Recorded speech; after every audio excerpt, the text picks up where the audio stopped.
Is it rolling? Bet. All right, shalom, shalom.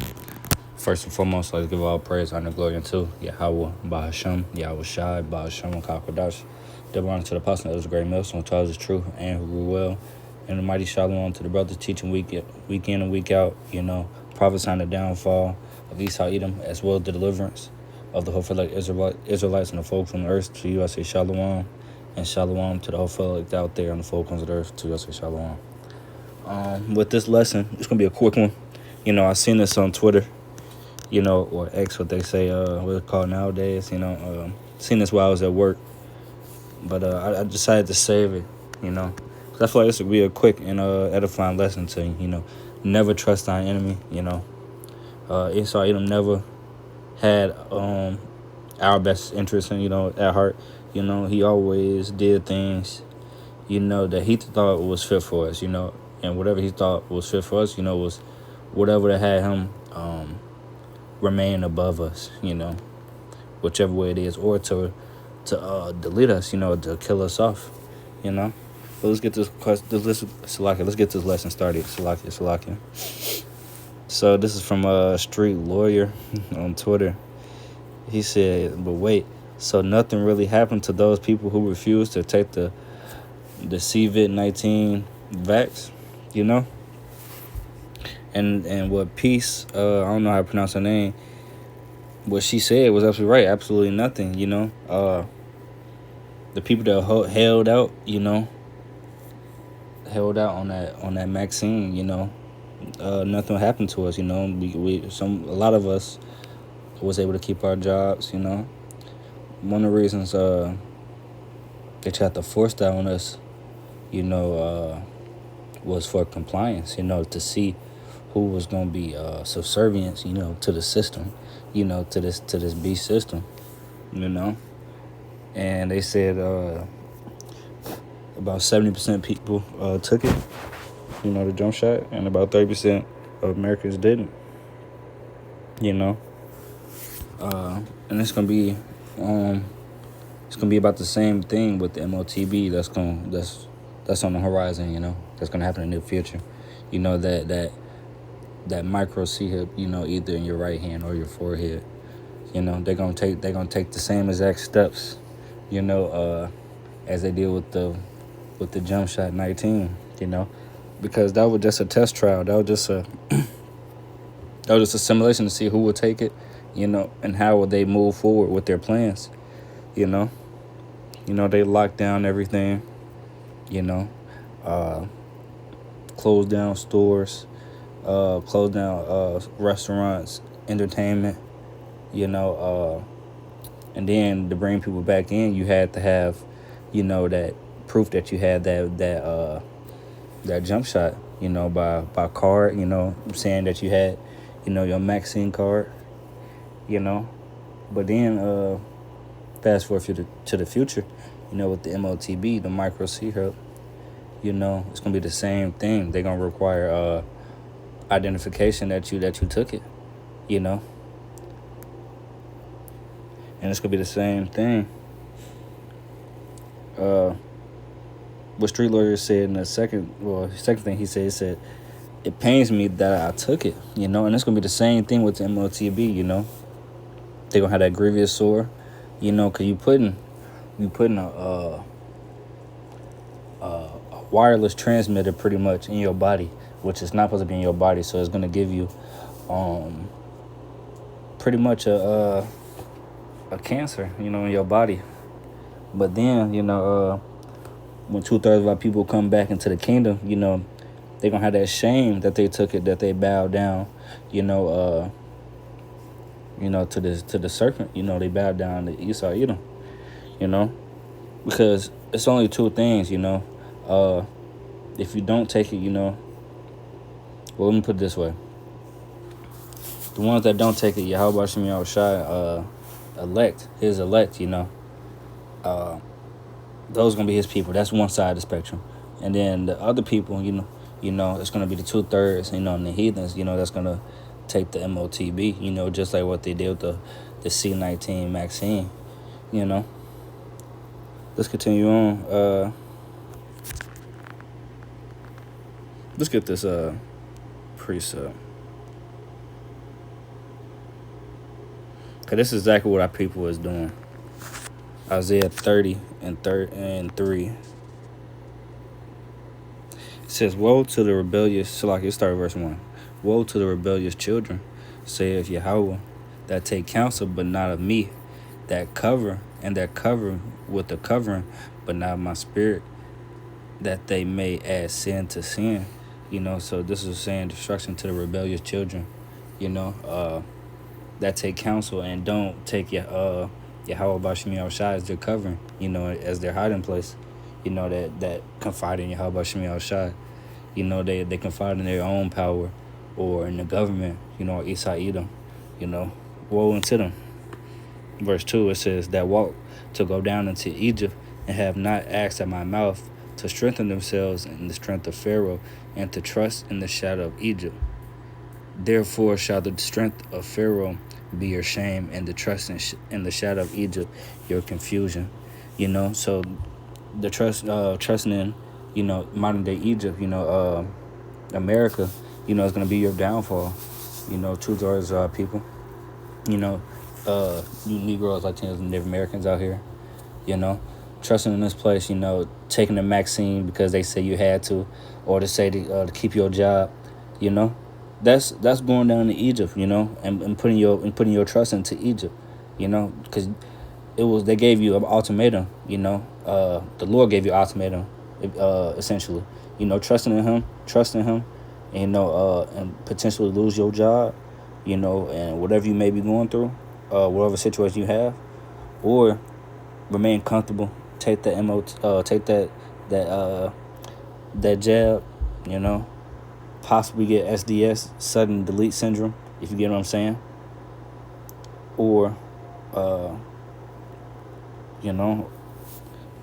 pass out somewhere else. The Lord gave you an ultimatum, and it's gonna be the same thing in the near future with the MOTB, which I'm gonna get in a few. But yeah, let's get this next precept. Let's get this rolling. Let's get this next, because it says, Have you ever heard of blood clots? Most people who took the vaccine are now experiencing blood clots. My cousin's sister too. Yeah, that's part of the SDS I was talking about. Sudden delete syndrome. If you get the drift, substitute that delete for something else. But that's a real term now, just falling out of nowhere. Young people, athletes, top of the line, top tier athletes falling out because they took that. That's something new. That's something not normal. So yeah, let's get this precept, because who will pity a charmer? And then the dude talking about, please don't put fear in my body. You already took it, Jake. Let's get this Sirach 12.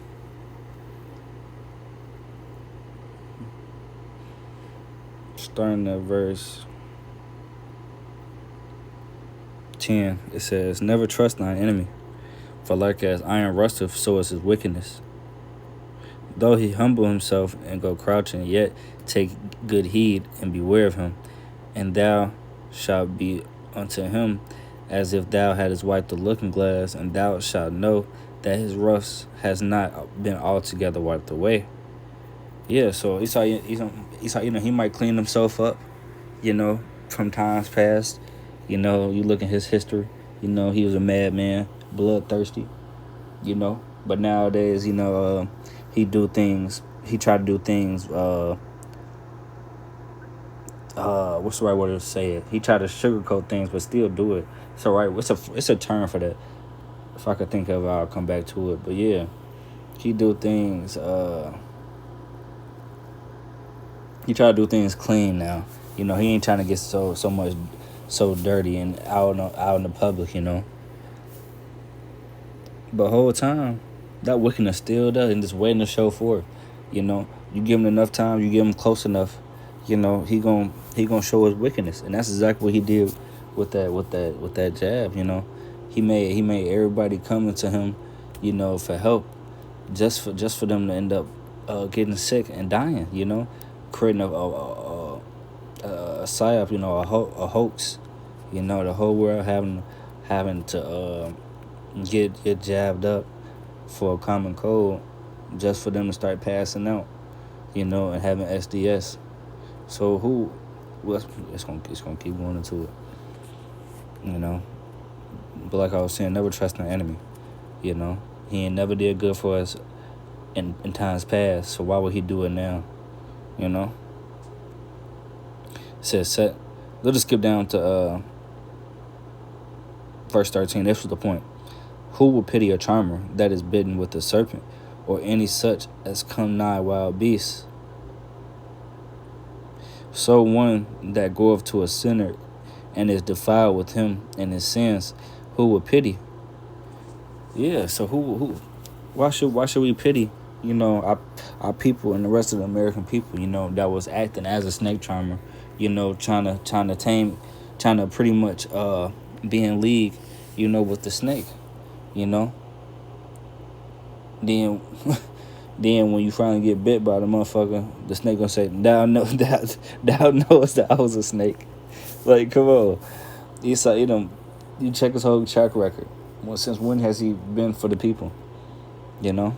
Especially our people, the brown people, the Latinos, the Native Americans, and the Negroes, the 12 tribes. Since when has he been for our people? Never. So why would they trust him now?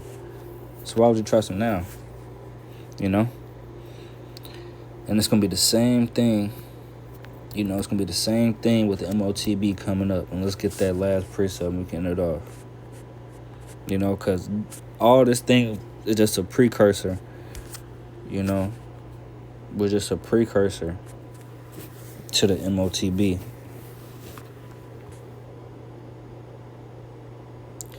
This is Revelations 13 and 16.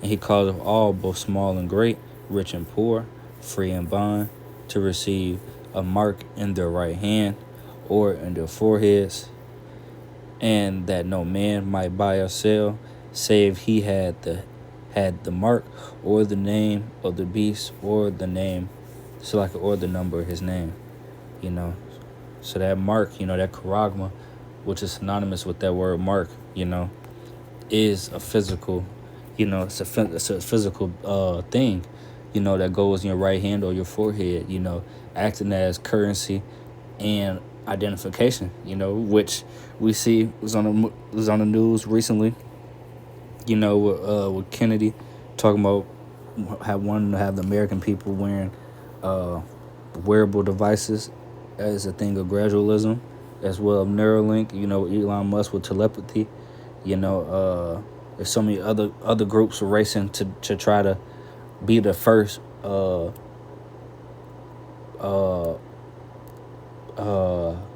mega company for BCI, brain computer interface, So they racing to pretty much build up AI, and move, in the way of what's that, the fourth industrial revolution,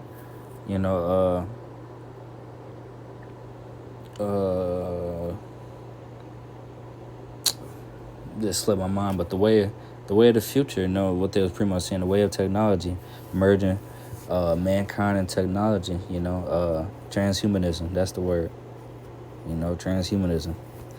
So, Lord willing, hope this lesson was edifying. I'd like to give our praise, honor, and glory unto Yahweh, Ba'ashem, Yahweh Shai, Ba'ashem, Kakodash, the one to the apostle, that was a great millstone, who tells us truth and her will, and a mighty, mighty shalom, to the brothers and sisters out there, and the brothers teaching week in and week out, To yours say shalom. Until next time, Kwame Yisrael, Wa Abba Soon.